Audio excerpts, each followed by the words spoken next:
Bonjour Philippe Schroeder. Bonjour. Merci d'avoir accepté notre invitation. Alors, quelle est actuellement la une du journal économique de la Gazette? Tradition oblige et salon créé oblige. Comme chaque année, nous consacrons notre une et un dossier spécial au salon créé édition 2013.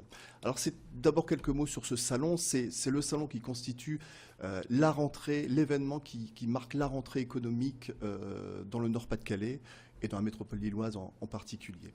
C'est un salon qui en est à sa 7e édition. C'est pas un salon comme tant d'autres, c'est 17 000 visiteurs pour l'édition 2012. C'est très important pour des salons de ce type, des salons professionnels, ce qui en fait d'ailleurs le premier salon sur la création, le développement et la transmission d'entreprises au nord de Paris. Donc c'est une tradition pour la Gazette Nord-Pas-de-Calais que de consacrer sa une et un dossier spécial à ce salon, à cet événement, parce que je le rappelle que la Gazette Nord-Pas-de-Calais, c'est chaque semaine l'actualité des entreprises, du développement de la transmission. Alors, quelles vont être les nouveautés cette année au Salon Créé?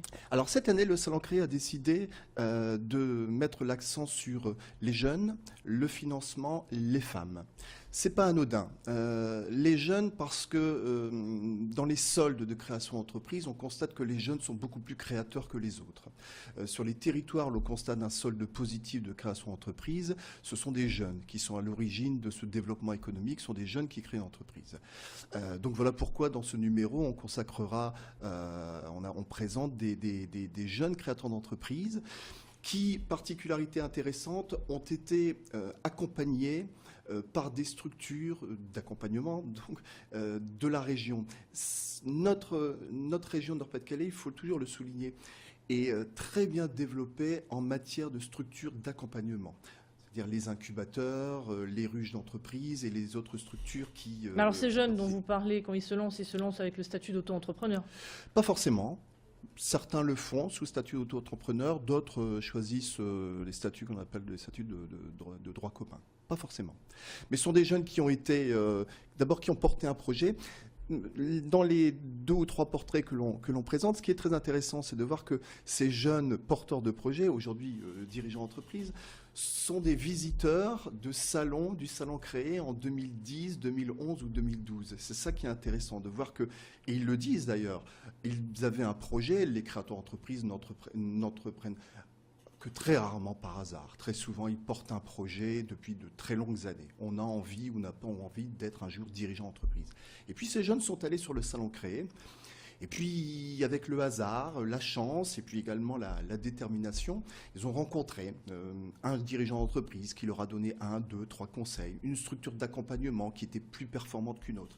Et puis également une structure de financement. Sur ce salon, c'est très intéressant de pouvoir rencontrer des grandes structures de financement, les banques, mais pas seulement, pour donner envie de se lancer. Donc ces jeunes étaient des visiteurs. Ils ont passé à l'acte et sont aujourd'hui des créateurs d'entreprise.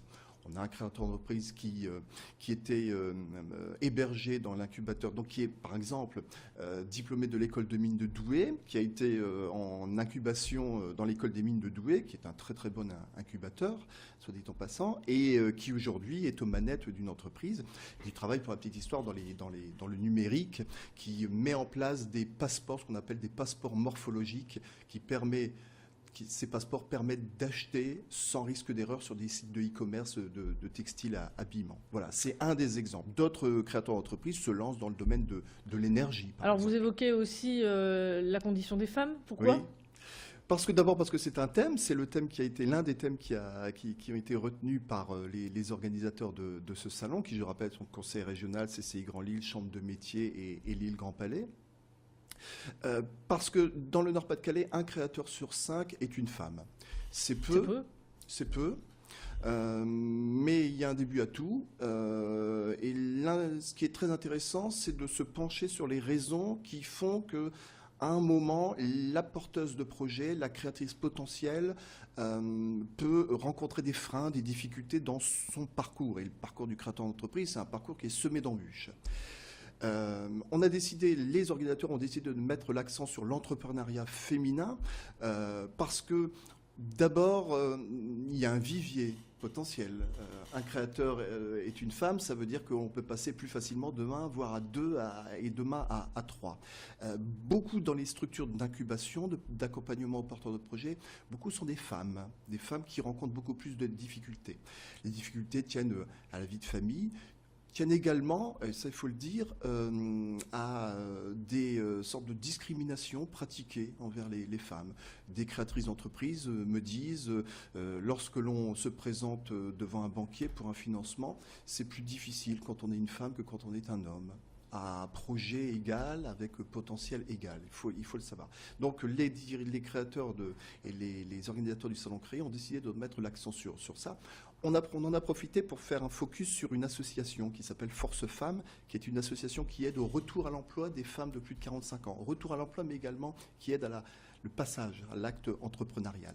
Et ce que nous disent ces dirigeantes de l'association est très intéressant. On voit les freins, les difficultés que rencontrent les femmes, et puis également le regard qui n'est pas le même que l'on porte sur un créateur d'entreprise. Pour faire simple, une dirigeante d'entreprise me disait, lorsque son mari crée une entreprise, on dit c'est super, magnifique, enfin tu y vas. Lorsque c'est une femme, la première question qui vient à l'esprit, c'est qui va s'occuper des enfants. Alors vous révélez aussi un autre aspect qu'on n'a pas vraiment l'habitude de voir finalement, c'est que tous ces jeunes créateurs ou ces créateurs d'entreprises qui se lancent dans cette nouvelle aventure sont victimes de solitude. C'est la solitude du dirigeant et du porteur de projet.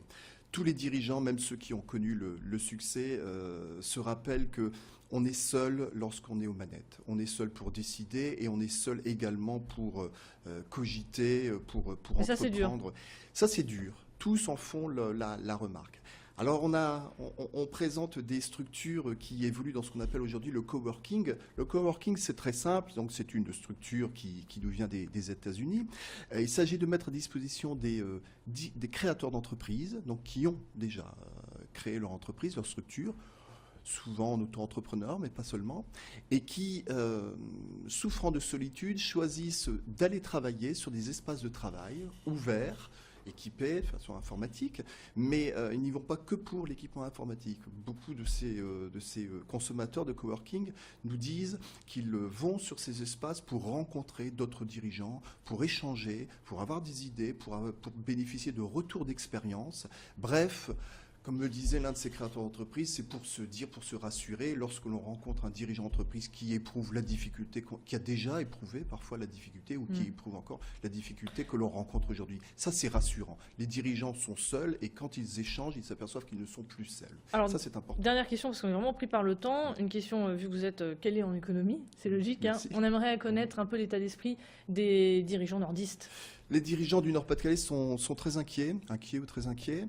Lorsque la Chambre de commerce régionale a publié les chiffres de son dernier baromètre, c'était il y a quelques jours, on remarque que 60% des dirigeants d'entreprise ne voient pas la reprise.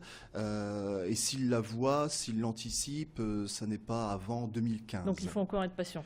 Il faut être patient, il faut continuer à travailler, il faut que les dirigeants justement anticipent ce fameux 2015 si reprise il y a en 2015. Surtout ne pas être pris par surprise. Merci Philippe Schröder, je rappelle que vous êtes le rédacteur en chef de la Gazette. On se voit le mois prochain ? Le mois prochain.